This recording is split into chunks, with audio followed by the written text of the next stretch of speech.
Salut, désolé de faire un audio à... Désolé pour mon épaule. De faire un audio à 4h22 du matin, faut que j'aille au lit, mais... je voulais juste revenir sur une affaire qui se passe en ce moment. Tout le monde parle beaucoup de l'affaire Palmade. Et j'ai cru comprendre que déjà Muriel Robin et Michel Larocque, c'est soi-disant amis de toujours, l'ont laissé tomber. Et pour moi, eh bien, ça montre aussi que déjà, en tant que célébrité, t'es pas au-dessus des lois et que même dans le monde du show business, il y a tout le temps des faux culs. Il y en a absolument partout et que ça montre sur qui tu peux vraiment compter. Et cette histoire de pornographique, truc, machin, truc, on sait même pas si c'est vrai. Je me méfie de ce que disent les médias. On sait même pas si c'est vrai. Il faut attendre la fin des enquêtes, toute la procédure, tout le dossier, l'affaire en elle-même. Il faut attendre que tout arrive vraiment à la fin pour vraiment comprendre si c'est vrai ou pas. Et je vais certainement me faire descendre en flèche. Et tant pis pour moi d'ailleurs. Mais tant qu'on n'a pas le vrai fin mot de l'histoire, je dirais que publiquement je continue de soutenir Pierre Palmade, mais je peux pas m'empêcher de penser aux victimes parce qu'elles ont pris vraiment cher, elles en ont payé le prix cher, et Pierre lui aussi va en payer le prix cher. Et pour moi, dans cette affaire, toute l'affaire me choque, mais pour moi, dans cette affaire, dans les deux parties, il n'y a que des victimes, même si pour moi, Pierre est entièrement responsable de l'accident, qu'il aurait jamais dû prendre le volant. Cet accident, je sens que ça va le détruire, ça va le hanter. Toute sa vie, ça va le marquer pour toujours.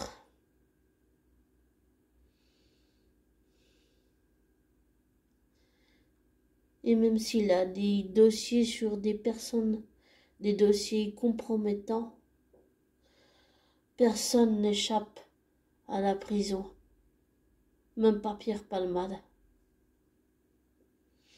Et sa chute ne fait que commencer. Maintenant, ce que j'aimerais, c'est savoir ce qui est vrai, distinguer le vrai du faux. C'est pour ça que je n'écoute jamais les médias, que je ne leur fais certainement pas confiance. Et d'ailleurs, je remercie ma marraine pour ça, c'est elle qui m'a appris ça. Surtout pas croire tout ce que les médias disent. Voilà.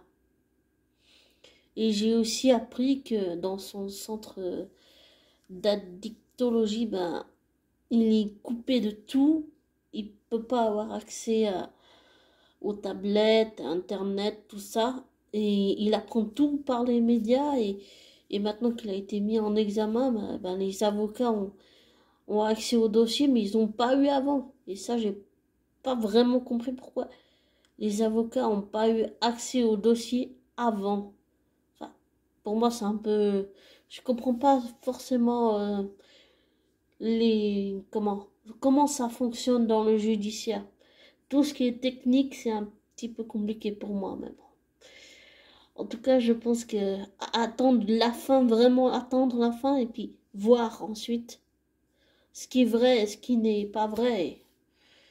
Mais je dirais que oui, pour le moment, je continue de soutenir Pierre Palmade et je ne le laisserai pas tomber. Non, je le laisserai pas tomber. Et tant pis si je me fais descendre en flèche pour ça. Et pour l'histoire de la jeune femme qui a perdu son bébé.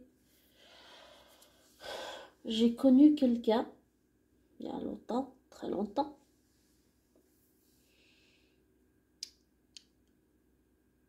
qui a perdu un bébé qui était mort-né. Et en fait, le fait qu'elle ait perdu ce bébé, en fait, ça m'a rappelé cette histoire il y a très très longtemps. Et c'est très douloureux pour une mère de perdre un enfant. Il n'y a rien de pire au monde. Et ça me rappelle aussi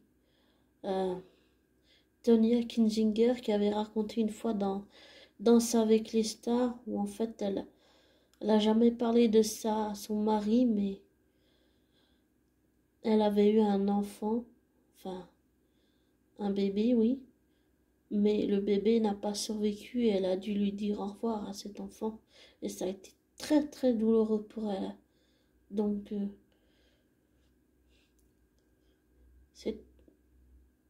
Oui, d'une certaine façon, je comprends la mère, à quel point c'est douloureux pour elle.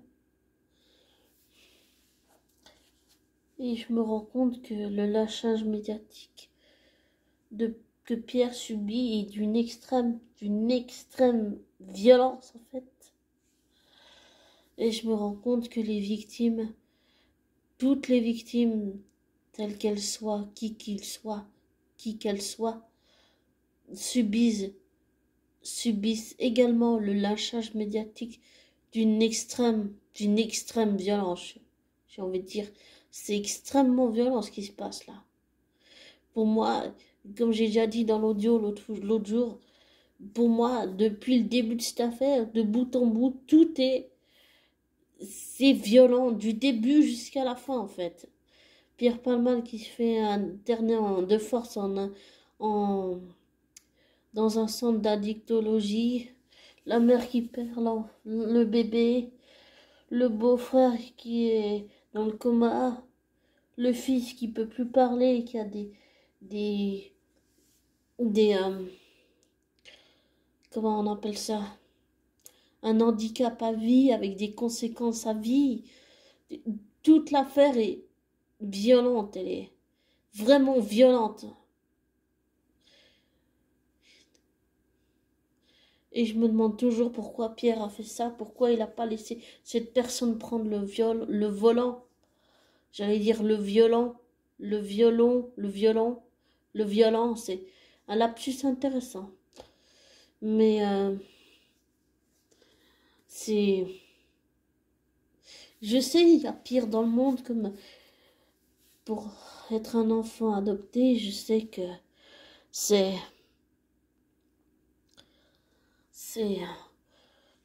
j'ai la chance d'avoir un toit, d'avoir une maison et qu'il y a des gens qui dorment sans toit, sans maison, sans rien. Et qu'il y a plus grave dans le monde comme ce qui se passe avec Poutine qui a pété un plomb, évidemment. Mais je dirais qu'on peut pas minimiser ça. En plus, il y a aussi l'affaire Norman et puis il y a eu l'affaire Depp Heard. Je pense qu'on va avoir beaucoup de surprises cette année. Pendant 3 ans, là, ça va être... Il y a des têtes qui vont tomber. Hein.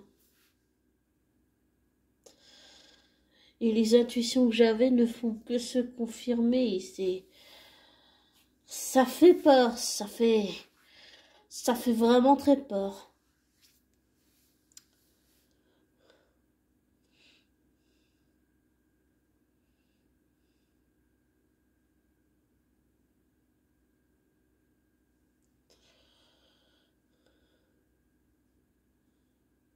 En tout cas,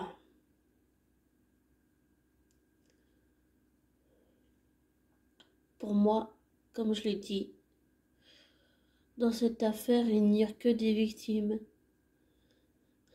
Les 3 victimes en question, la tante, le beau-frère de la tante et le neveu de cette mère qui a perdu son enfant, et Pierre Palmade qui est victime de sa propre toxicomanie. Il y a un addictologue de référence, si tu vas aller vérifier ce que je te dis, Laurent Carilla, il est un excellent addictologue. Et lui, il peut mieux expliquer ce qui se passe dans un texte d'un toxicomane ou du toxicomane. Je sais pas exactement les termes que je connais pas trop, mais lui c'est un excellent addictologue, Laurent Carilla. Et je l'ai déjà vu beaucoup dans des émissions euh, ça commence aujourd'hui. Et je pense que Michel Larocque et Muriel sont mal placés pour... Si elles racontent leur vie dans les médias, elles sont mal placées pour lui reprocher ce qui s'est passé. Et je suis sûre que Pierre a conscience qu'il est responsable de l'accident. Et plus sa conscience se réveille, plus ça va lui faire mal. Et plus ça va le travailler, plus ça va le hanter.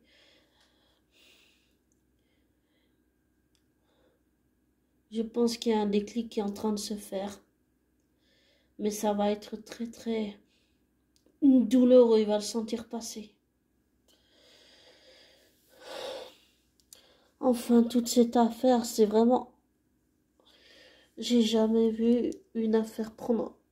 J'ai vu beaucoup d'affaires, j'ai regardé beaucoup de documentaires sur des affaires judiciaires, mais là ça... Les médias, j'allais dire... Souvent, les médias, ils utilisent la peur en informant les gens. Ils jouent avec la peur des gens. Ils leur font dire, ils leur font croire tout et n'importe quoi. Pour ça, en tout cas, c'est une des raisons pour lesquelles j'ai arrêté de regarder les nouvelles. C'est que des mauvaises nouvelles, c'est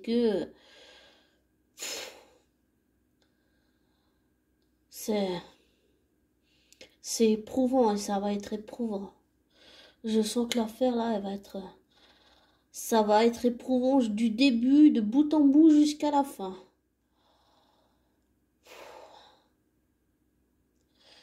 Et comme j'ai dit, tant pis si je me prends des flèches dans la gueule. Et je vais certainement me la fermer très bientôt. Mais pour le moment, je continue de soutenir Pierre Palmade publiquement jusqu'à qu'on ait le fin mot de toute l'affaire, de toute l'histoire, de toute l'affaire en elle-même. Voilà.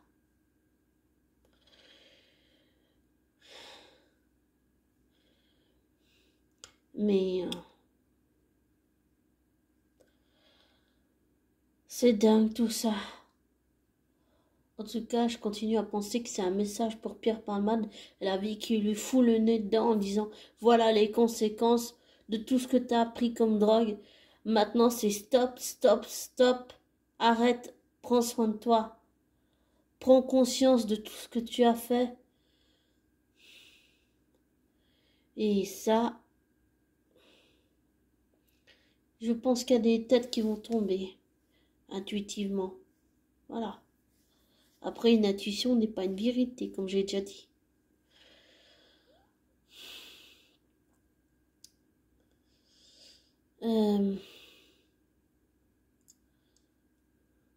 Je voudrais aussi parler de youtubeurs qui sont super dans leur domaine, qui font de l'excellent travail. Je pense notamment à Victoria Charlton, Lionel Camille, Seb, Mike Skies, Sagiovina ou Vona, je sais pas comment il faut prononcer. Enfin voilà, c'est ils font des excellents travaux. Il y a aussi, j'ai déjà regardé quelques vidéos, Marine B, Sonia Liu, avec le W, je sais pas comment on prononce.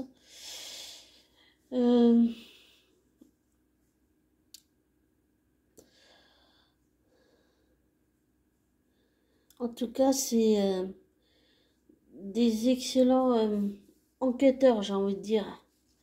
C'est beaucoup de recherche, beaucoup de travail. Et oui, puis il y a aussi Gossip Gloss qui fait d'excellentes vidéos. Beaucoup de travail aussi. En tout cas, toutes ces personnes font un travail de dingue, incroyable pour toutes leurs vidéos. Et voilà, j'avais juste envie de, on va dire, dans ce moment violent et difficile et tout, citer des personnes que j'apprécie beaucoup, qui font des super vidéos, qui font un travail de dingue et de fourmi, comme je dirais un enquêteur de police ou enquêtrice de police. Et je leur souhaite tout le succès qu'ils méritent et qu'ils et elles méritent. Et voilà. Et je suis pas allée au bout de ma phrase, mais je voulais dire que je voulais mettre, enfin, je voulais mettre oui, mais je voulais dire, citer le nom de toutes ces personnes qui font un travail bien meilleur que moi. Et parce que j'avais envie, peut-être pour amener un peu de légèreté quand même, parce que l'affaire là quand même elle est lourde, vraiment très lourde. Donc voilà.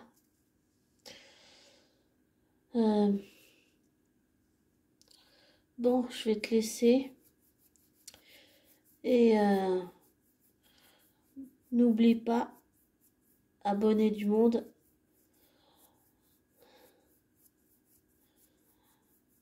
je t'aime. Je te souhaite le meilleur. Et avertissement, ne prends pas pour argent comptant ce que je te dis. Ne te laisse pas influencer par moi. Fais tes recherches, tes vérifications et tire-en tes conclusions après. Fais tes propres recherches, tes propres vérifications, tire-en les conclusions après. Voilà. Et reste libre.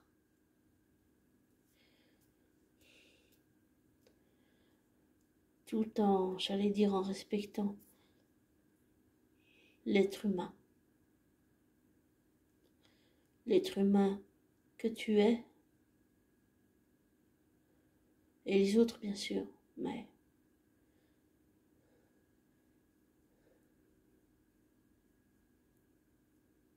stay free.